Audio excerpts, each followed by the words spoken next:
नमस्कार साथियों, काफ़ी महत्वपूर्ण मुद्दे पे चर्चा करेंगे। आप सभी भली-भांति अवगत होंगे कि अभी हाल ही में 27 फरवरी 2026 को बजट सत्र समाप्त हुई है और उसमें बिहार के जितने भी तमाम तरह के संविदा और आउटसोर्सिंग दैनिक वेतनभोगी कर्मचारी कार्यरत है, वो अपनी सभी समस्या जो है विधानमंडल और विधान परिषद में जो है रखे थे। सो फाइनली आप सभी का ऑफिशियल पत्र आ गई है। सभी 48 डिपार्टमेंट का आप लोग का सैलरी बढ़ोतरी, साथ ही साथ बकाया मानदेय और परमानेंट की जो भी बात रखे थे उसका ऑफिशियल लेटर आ चुकी है। यहाँ पे समझ लेंगे आपकी सदस्य क्या बात किए वहाँ पे और मंत्री की ओर से क्या उत्तर आई हुई है, काफ़ी महत्वपूर्ण है। लगभग लगभग सभी डिपार्टमेंट का इस प्रकार से ऑफिशियल पत्र आ चुकी है। आगे आप समझ लेंगे कि आप लोग का सही में सैलरी अब बढ़ोतरी होने वाली है या नहीं, परमानेंट होने वाले है या नहीं। काफ़ी सारे कर्मचारियों को तो स्वीकृति मिल चुका है और काफ़ी सारे कर्मचारी को स्वीकृति नहीं मिलने का पीछे का कारण क्या है वो भी आगे समझ लेंगे। इस वीडियो में हम खास तौर पे बात करेंगे स्वास्थ्य विभाग के तहत जितने भी कर्मचारी कार्यरत होंगे, वो चाहे एनएचएफ के तहत कर्मचारी हो या आशा आंगनबाड़ी सेविका सहायिका या डाटा एंट्री ऑपरेटर या अन्य जो भी कर्मचारी स्वास्थ्य विभाग में कार्यरत है, तो आप लोगों को पहले से जो सैलरी बढ़ोतरी हो चुकी है वो भी और अच्छी बात है। और बाकी जो आगे बढ़ोतरी होने वाले तमाम तरह के स्वास्थ्य विभाग के कर्मचारियों की इस वीडियो में हम चर्चा करेंगे। बाकी अगर आप शिक्षा विभाग में कार्यरत है तो आप पिछले वीडियो को जाकर देख सकते हैं। शिक्षा विभाग के जो भी मतलब कर्मचारी अपनी बात रखे थे सदन पे, वो सभी का ऑफिशियल लेटर आ चुकी है। उस वीडियो का लिंक जो है डिस्क्रिप्शन में आपको मिल जाएंगे। बाकी इस वीडियो में हम स्वास्थ्य विभाग के सभी कर्मचारियों को बारीकी से चर्चा करेंगे। 4-5 ऑफिशियल लेटर आई हुई है, तो बारीकी से आप इस वीडियो में बने रहेंगे, आपको संपूर्ण जानकारी मिल जाएंगे। यहाँ पे सबसे पहला हम बात कर लेते हैं श्री शशि यादव, माननीय सदस्य विधान परिषद से प्राप्त तारांकिक प्रश्न इतना इतना का उत्तर जो आई हुई है, ये ऑफिशियल यहाँ पे देखेंगे तो 9 फरवरी 2026 का ये पूछे गए प्रश्न है। और भी आगे हाल रिसेंटली भी है, आगे आप समझ लेंगे। हम शुरू से ही चर्चा कर लेते हैं कि जो विधान परिषद में आप लोग की चर्चा हुई उसके लेकर मंत्री क्या कुछ कही है। सबसे पहले यहाँ पे समझ लेंगे, क्या यह बात सही है कि एनएचएफ के तहत कार्यरत आशा और आशा फैसिलिटेटर को पिछले 6 महीने से मासिक मानदेय यानी पारिश्रमिक का भुगतान नहीं हुआ है। और द्वितीय में जो पूछा गया सवाल है इसके बारे में समझ लीजिए। उसके बाद हम जो मंत्री की ओर से आई हुई जवाब है मंगल पांडे की ओर से, उस पर हम बाद में चर्चा करेंगे। बाकी और भी यहाँ पे देखिए जानकारी पूछी गई है, क्या ये सही है कि अल्प आय वाली इन महिला स्वास्थ्य कार्यकर्ताओं को इसके चलते भारी पारिवारिक और मानसिक परेशानियों का सामना करना पड़ रहा है। और थर्ड में देखिए सबसे ज़्यादा पूछ रही है, यदि उपरोक्त प्रश्नों का उत्तर स्वीकारात्मक है तो क्या सरकार महिला स्वास्थ्य कार्यकर्ताओं का मानदेय पारिश्रमिक भुगतान कराना चाहती है, यदि हाँ तो कब तक और क्यों नहीं।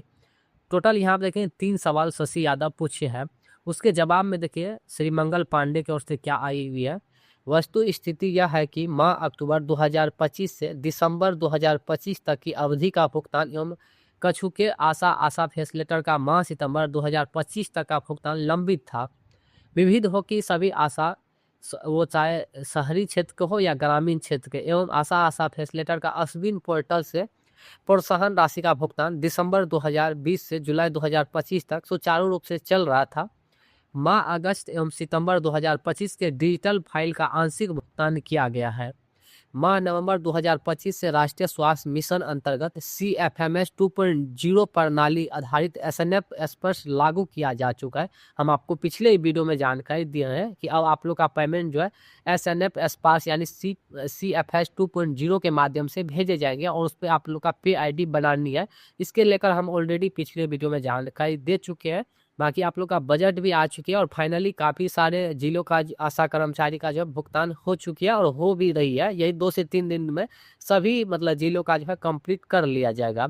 और देखिए इसमें जानकारी दी गई है, SNF स्पर्श प्रक्रिया में एप्लीकेशन को CFMS से एकीकृत करने एवं प्रत्यक्ष लाभ अंतरण DBT के शेड्यूल विकसित किया जाना वित्त विभाग के स्तर पर प्रक्रियाधीन है। वर्तमान में SNF स्पर्श पर सामूहिक भुगतान बुल्क पेमेंट की भी सुविधा नहीं है। मतलब एक साथ जो सभी आशा कर्मचारी को पेमेंट कर देंगे SNF स्पर्श के माध्यम से, वो सुविधा नहीं थी। इसी को लेकर जब प्रखंड स्तर पर आप लोग को भुगतान जो है की जा रही है। इसके लेकर हम ऑलरेडी पिछले वीडियो में जानकारी दे चुके हैं। अतः एक एक आशा को भुगतान किए जाने का निर्णय लिया है, जिसके लिए सभी आवश्यक तैयारियां कर ली गई है, जो निम्न है। नई भुगतान पद्धति SNF स्पर्श पर प्रोत्साहन राशि के भुगतान हेतु एक एक आशा का पे ID बनाए जाने हेतु राज्य स्वास्थ्य समिति बिहार के द्वारा सभी क्षेत्रीय लेखा प्रबंधक, जिला लेखा प्रबंधक एवं प्रखंड लेखा प्रबंधक को लगातार जो है प्रशिक्षित किया गया है। इस प्रक्रिया में समय लगा एवं वर्तमान में लगभग 56,000 आशा का PID अश्विन पोर्टल पर अंकित कर दिया गया है। वित्त कोषांग राज्य स्वास्थ्य समिति बिहार से 3 जिलों यथा मधेपुरा, पश्चिमी चंपारण एवं लखीसराय के सभी प्रखंडों को प्रोत्साहन राशि के भुगतान हेतु राशि विमुक्त की गई है, जिसके आलोक में लखीसराय जिला अंतर्गत हलसी प्रखंड एवं बहरिया प्रखंड की आशा एवं आशा फैसिलेटर को क्रमशः माह अगस्त 2025 से नवंबर 2025 तथा दिसंबर 2025 का भुगतान SNF स्पार से किया गया है। पश्चिमी चंपारण जिला अंतर्गत बखा 2 की आशा का भुगतान शुरू कर दिया गया है। राज्य राशि का भुगतान अश्विन पोर्टल के माध्यम से करने हेतु नया state SIMS code, DBT mission code और beneficiary type ID, payment purpose ID इत्यादि प्राप्त कर लिया गया, जिसकी स्वीकृति public financial management system PFMS new Delhi से प्राप्त होते ही भुगतान प्रारंभ कर दिया जाएगा। कुल बकाया का भुगतान किया जाना प्रारंभ हो चुका तथा इस वित्तीय वर्ष के अंत तक पूर्ण भुगतान कर लिया जाएगा। देखिए इसमें साफ ये क्लियर कर दिया है कि जो आप लोग को बजट आई हुई थी सेंट्रल गवर्नमेंट की ओर से 5 अरब करोड़ बजट आई हुई थी, इसमें 2 अरब करोड़ बिहार की है। और इसमें साफ ये क्लियर कर दिया है कि इसमें हम पिछले वीडियो में भी जानकारी दिए थे, और जो PID बनाई जाएगी इसके लेकर आपको आधार कार्ड, पैन कार्ड और बैंक पासबुक सारी जानकारी हम पिछले वीडियो में दे चुके हैं।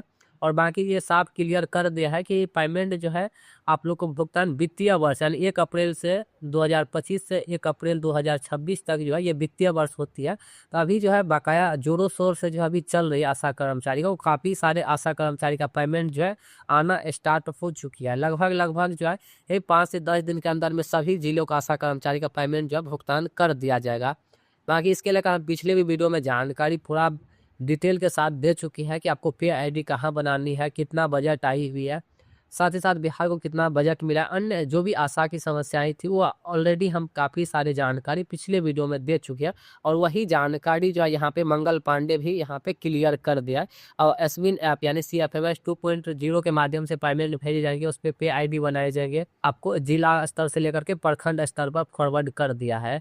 और जो भी आप काम कर रहे हैं, दवा जो भी भर रहे हैं, वो मतलब आपका जो पहले से अश्विन ऐप है उसी के माध्यम से भरे जाएंगे। ये सब ऑलरेडी हम पिछले वीडियो में जानकारी दे चुके हैं, पिछले वीडियो को जाकर देख सकते हैं, चैनल विजिट कीजिए, आपको जानकारी मिल जाएगी।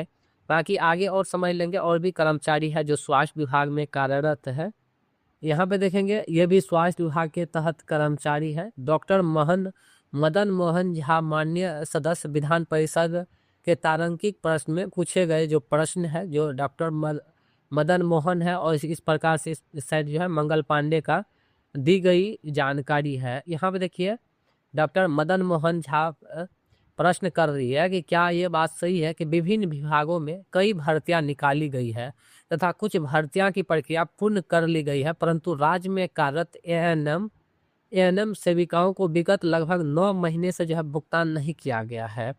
और दूसरी सवाल यहाँ पे देखिए ये पूछ रहा है कि क्या ये बात सही है कि ANM सेविकाओं के लंबित भुगतान के बावजूद उनसे नियमित रूप से कार्य लिया जा रहा है, जिससे वे आर्थिक एवं मानसिक संकट से गुजर रही है। और थर्ड वाली प्रश्न ये पूछ रहा है यदि उपयुक्त खंडों का उत्तर स्वीकारात्मक है तो क्या सरकार ANM सेविकाओं के लंबित मानदेय का भुगतान सुनिश्चित करना चाहती है, यदि हाँ तो कब तक और नहीं तो क्यों।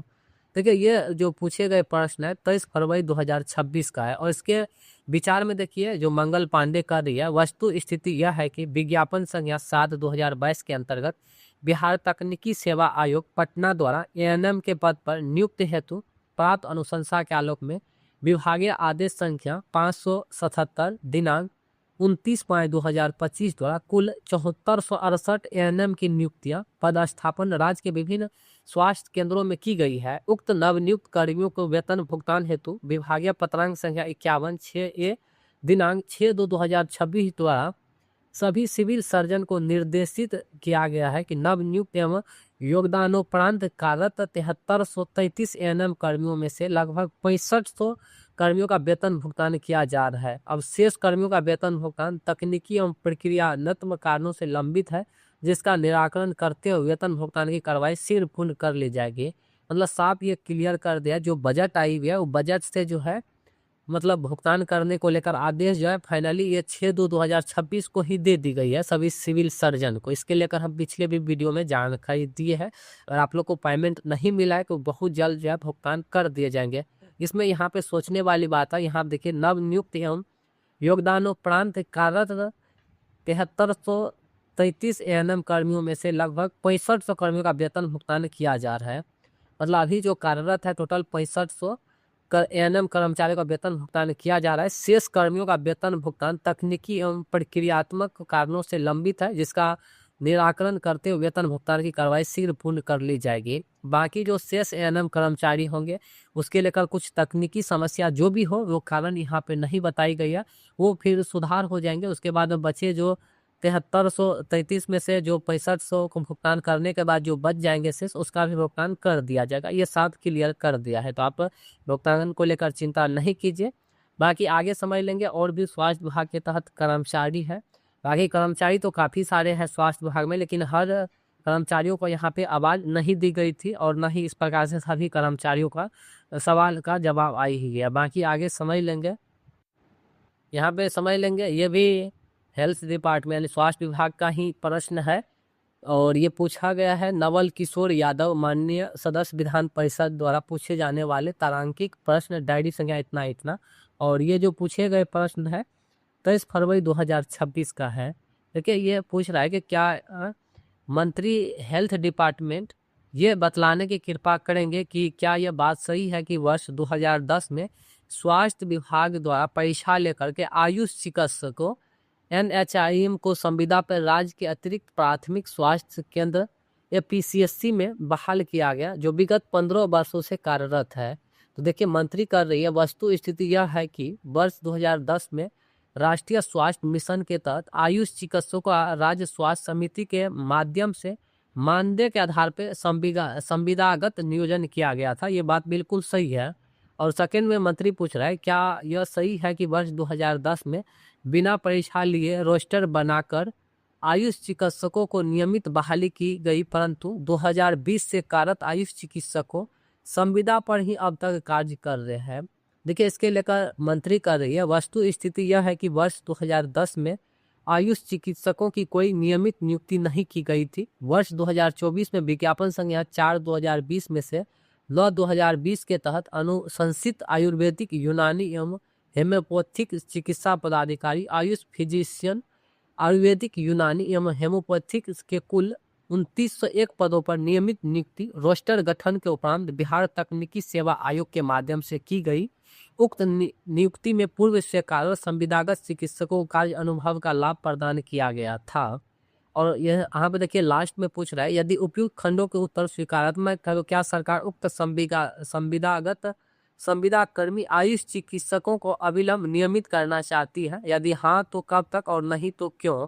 इसके लेकर देखिए मंत्री क्या कुछ कर रही है। आयुष चिकित्सकों को परमानेंट को लेकर संविदागत आयुष चिकित्सकों के सीधे नियमितीकरण का वर्तमान में कोई प्रावधान नहीं है, बल्कि बिहार जिला आयुष चिकित्सक राज्य आयुष चिकित्सा सेवा नियमित अनुबंध के आधार पर नियुक्ति एवं सेवा शर्त संशोधन नियमावली 2019 में चयन प्रक्रिया का कार्य अनुभव के आधार पर अंक के रूप में अधिमानता दिए जाने का प्रावधान है।